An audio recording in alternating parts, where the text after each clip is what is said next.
I'm Dana Parker, here with another History Nugget. We're here at Knott's Berry Farm in Southern California. Let's go inside and see some history. In terms of usefulness, steel is far more valuable than gold, diamonds, silver, or platinum. Steel is just iron with an itty-bitty bit of carbon in it. And iron is far more plentiful than gold and diamond and silver. So therefore it's far less expensive. But in terms of usefulness, it's far more valuable. For example, if you tried to build the Golden Gate Bridge out of real gold, you would be disappointed. It's going to collapse from its own weight. But you can build it out of steel. If you tried to build a Golden Gate Bridge out of diamonds, you're going to be unhappy. Diamonds are hard, but they're brittle. It's going to snap in the first wind. But you can build it out of steel. If you tried to build your car out of gold, you'd be unhappy. The engine's going to melt, but you can build it out of steel. Steel is iron with an itty-bitty bit of carbon in it, and if you add just an itty-bitty bit more carbon to it, now it becomes tool steel, and you can harden it. This blacksmith can take a piece of tool steel, heat it up in that forge, quench it in that slag tub, and it will come out so hard that it will cut other steel. It's a tremendously useful material. How do you get to be a blacksmith? You start out as an apprentice, an indentured servant, a 7-year apprenticeship.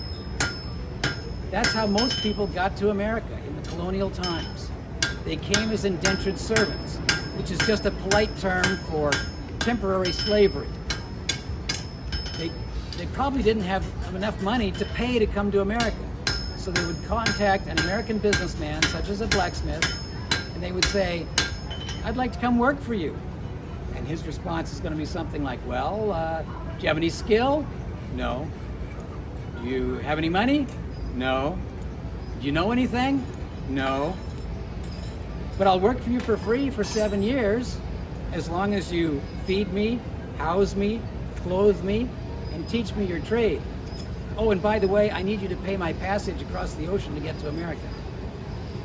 So now the blacksmith is going to say, "Well, okay, I need some help." So literally half the people that came to America in colonial times, that's how they did it. They came as somebody's indentured servant. But I know you didn't come here just to learn about metallurgy and history. You wanted to hear my poem, right? Of course you did. It's a famous American poem called The Village Blacksmith by a famous American poet, Henry Wadsworth Longfellow. And it starts out like this. "Under a spreading chestnut tree, the village smithy stands. The smith, a mighty man is he, with large and sinewy hands." So since you were listening closely, you can now take my quiz, which is this. What's the difference between the smith and the smithy?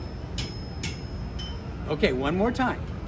Under a spreading chestnut tree, the village smithy stands. The smith, a mighty man is he, with large and sinewy hands. What's the difference between the smith and the smithy? The smithy is the building. The smith is the guy inside with a hammer in his hand. And it's important for you to know that because I'm sure it'll be on your SAT test later. Here at Knott's, they have a female blacksmith. Is that period incorrect? Oddly enough, no. There were female blacksmiths. It was not that uncommon. Why would that be? Because if your husband marches off to go fight in the Revolutionary War, who stays home and runs the family business? That would be Mrs. Blacksmith. It was not that uncommon. There were female blacksmiths making war material for George Washington's army. Maybe you've heard of Paul Revere. Went riding through Lexington, the redcoats are coming, the regulars are out. Paul Revere was a silversmith. What did Paul Revere's mom do for a living? She was a silversmith. Maybe you've heard of John Adams, helped get the country going in Philadelphia. He was from Massachusetts. Who stayed home in Massachusetts while he was away for months at a time in Philadelphia? Who stayed home and ran the family farm? That would be Abigail, Mrs. Adams.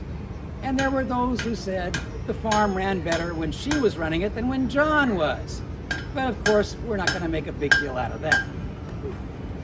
Here at Knott's Berry Farm, they have an education department where they give tours of some of the historical areas. This is one of the stops on one of the tours. If you're interested in that, by all means, go to knotts.com and check it out. In the meantime, this is Dana Parker with another History Nugget. If you enjoyed it, be sure and hit the like button and the subscribe button. Thank you very much. See you next time.